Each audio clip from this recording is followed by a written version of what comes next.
On higher plane games, I go out of my way to try and find unique and specialised gaming experiences that are often created by solo devs or very small independent indie studios that have a specific vision that might be quite stylised, but they fully commit to it. And the fantastic Kitty Roo, which released today on PC, is a great example of this.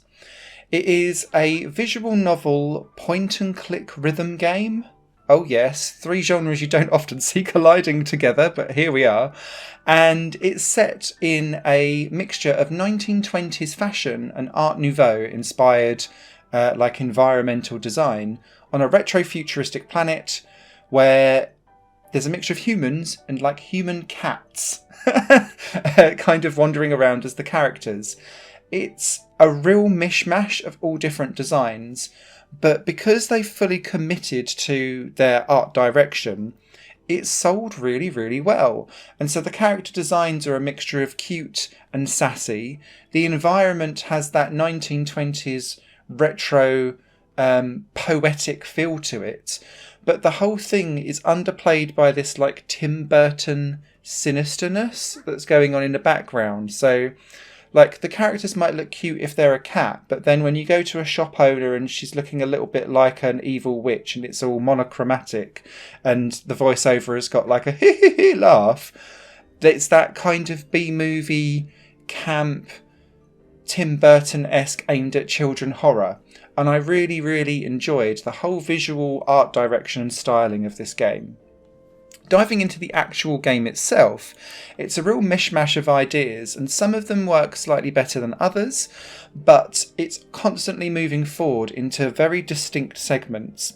So you'll get a visual novel section where the story will be told through a mixture of fully voice acted sentences and then yes and oohs and mms and stuff like that. And I was a bit confused as to how much of the voiceovers were actually fully voiced over, because some small sentences are voiced over, some really long ones are, and some key ones aren't. So it seemed a bit hit and miss as to kind of the full stretch of voiceover talent that was going on. But the voiceovers here are well done. Once you've completed the visual novel sections, you'll often move into a point-and-click area. And what this will do is it will drop you into the centre of an environment, be that your bedroom, or a fair, or in the streets, or in a stage area, or backstage. And you have the ability to rotate around in the centre of the room, and then with the mouse hover over different objects and then decide to interact with them. This to me is a mixture of point and click puzzling, because you'll be given in these specific areas create a hat or make a costume or find X, Y and Z. And so you'll need to piece different things that you find together by combining the objects to make the final thing. But it's just as much for me a hidden object game, because the way how things are hidden in this is that you'll be wandering around and you're able to look up and down, and sometimes the stuff is hidden away in a corner of a room in the floor. Sometimes it's looking across a shelf and then spotting that something is actually clickable as you kind of move around. And so I was spending more time hunting for things than I was solving the actual puzzle. So yes, there is actual puzzle elements because you need to be able to combine certain objects together and then hand them off to different people. But it's just as much a hidden object game for me as it was a point and click game. Now, Kitty Roo loves to dance to music because she wants to be a dancer. So you then move into the rhythm action games. And the interesting thing with this is that it's a 6-keyed rhythm action area on the keyboard. So you'd use ASD and JKL. The rhythm charts are okay.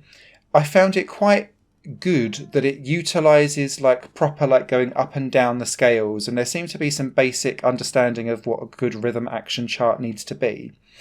Where it slightly fell down for me from a rhythm action perspective is that the charts don't necessarily correlate at all with what's going on musically.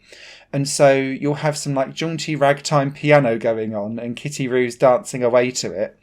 But actually what's going on with the piano or what's going on with the dance bears no resemblance really to what's going on the keys.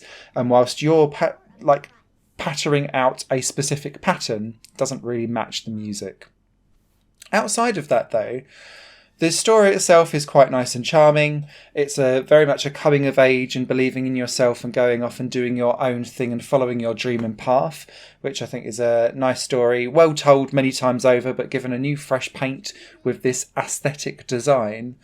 And I think if you like this design element, that will carry you through some of the more rougher around the edges gameplay elements. I would say like the rhythm action stuff is perfectly fine and serviceable actually.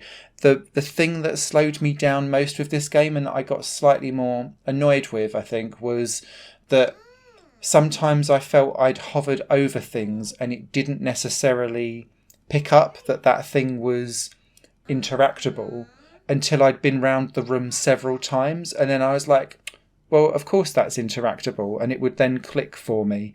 But it happened constantly throughout the game, and I wasn't sure if that was actually almost programmed in, that I could only click on certain things if I'd picked up things previously elsewhere, or whether I was just being a bit thick. It could be me, I'm not sure. It quite often is.